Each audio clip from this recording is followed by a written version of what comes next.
Have you ever started playing a new competitive game and entered their rank system, and as soon as you finish your placements, you get placed into some ambiguous rank with a grandiose name?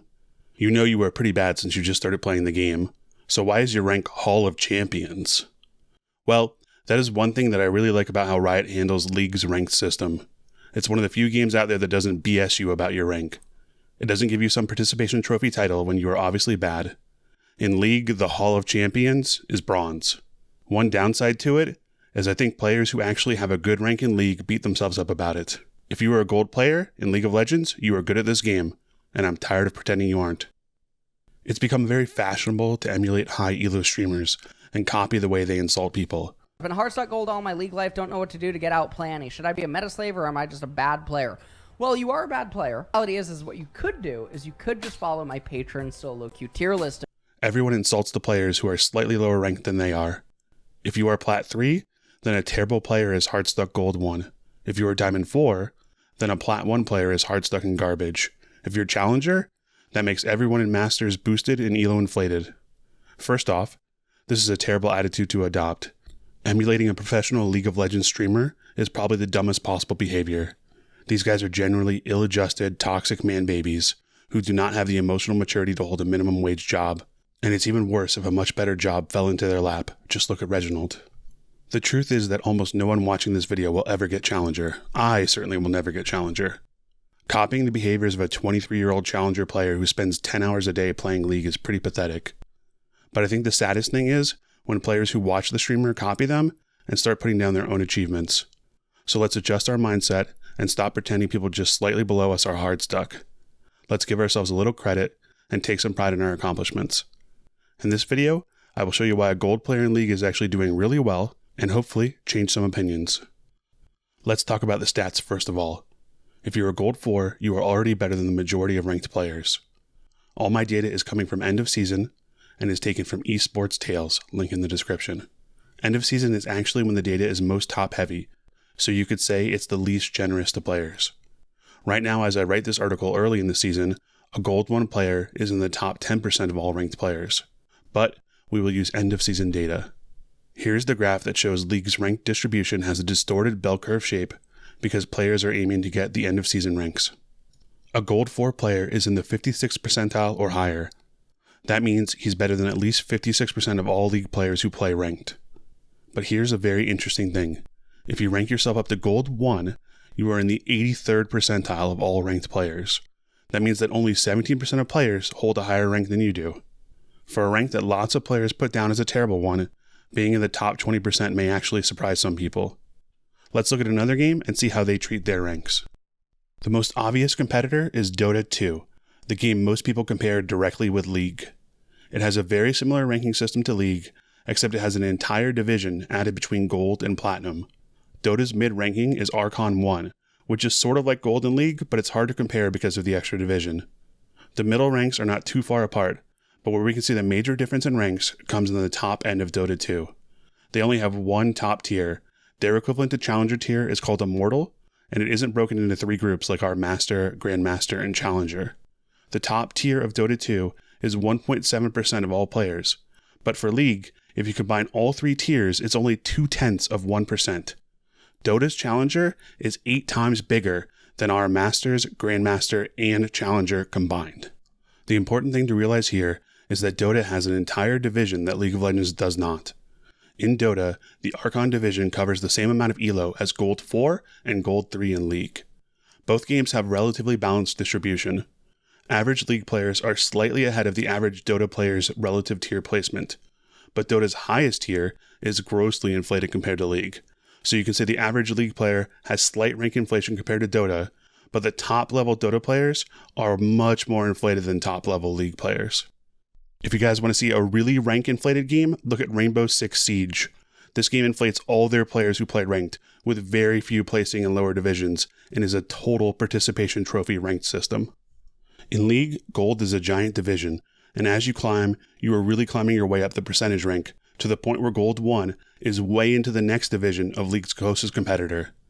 If Riot wanted to make players feel better, they could easily split Gold into 2 divisions. Low Gold could stay Gold, but High Gold could become Palladium. I don't think they should do this, but they very much could if they wanted to help players understand how broad gold is. As an interesting history note, gold has actually inflated a ton compared to the past. If you see a player with a Season 1 gold banner, it means so much more than it does today. In Season 1, gold was the top 3% of all players. Platinum was the highest rank, and it was the top 0.2% of players, basically Challenger today. So, since the start of League, gold has actually been a very respectable rank, but we've actually been undervaluing it more than you might think. So far, I've been careful to compare gold ranks to the number of players playing ranked games. But I'm sure most everyone listening will have friends who don't play ranked at all. I've searched a long time for data on how many players only play normal modes, and Riot doesn't put that info out too much. But as best I can tell from what they've said in the past, about 50% of players play no ranked games. And that number is higher in North America. Insert your NA is a for fun region comment below. For the purposes of this comparison, we will say that half of all players don't play a ranked game. Now, here comes the not totally scientific part. We have to guess where these players would rank if they were forced to play ranked the same amount as they play normals. My experience amongst people who play normals only is that they are usually pretty bad compared to ranked players. But there is always that one counter example. For instance, Faker played normals until matchmaking broke. So, I'm going to ask you 2 questions. Answer in your head, please. Do you think on average a normal player would be better or worse than the average player who plays ranked? Now that you've answered that question, remember the average ranked player is Silver 1. Where do you think the average normals player would rank? My experience playing with people who only play normals is that they are generally players who like League, but maybe they don't care about the meta or don't want to play for improvement, or maybe they just have lots of ranked anxiety. But my overall experience is that they are definitely lower skilled. So I decided I think the average normals only player would be Silver 4. I thought that was pretty generous. Once I had decided this, I asked some of my smart friends how to best calculate this and made a spreadsheet of where the ranks would spread out if we added all our normal players to the ranked ladder. I even put one unranked player in Challenger for all you people who I knew were going to inform me again that Fakers only played normals at first. But here's the really interesting results. Once we bring in our normals players to the ladder, our gold 1 player is in the 90th percentile of all players who play League of Legends.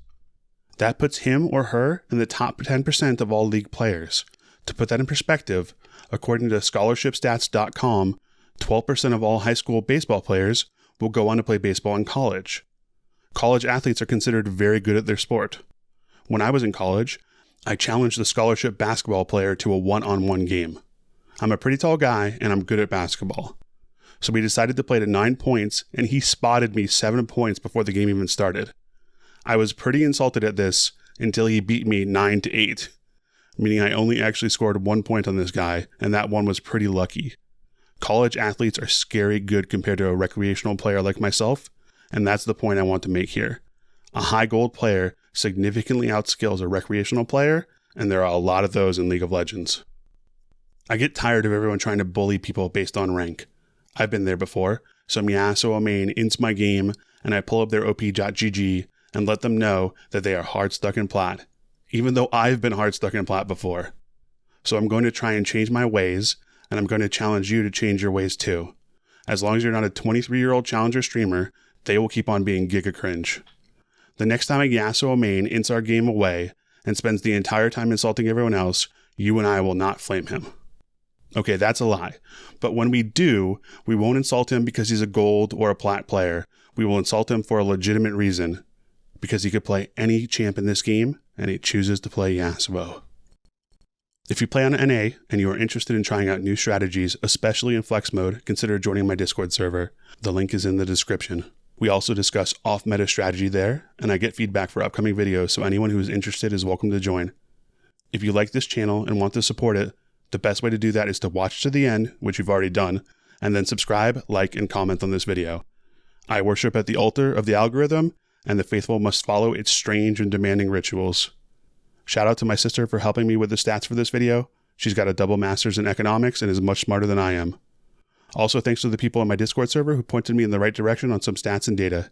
Thanks for watching. See you next week.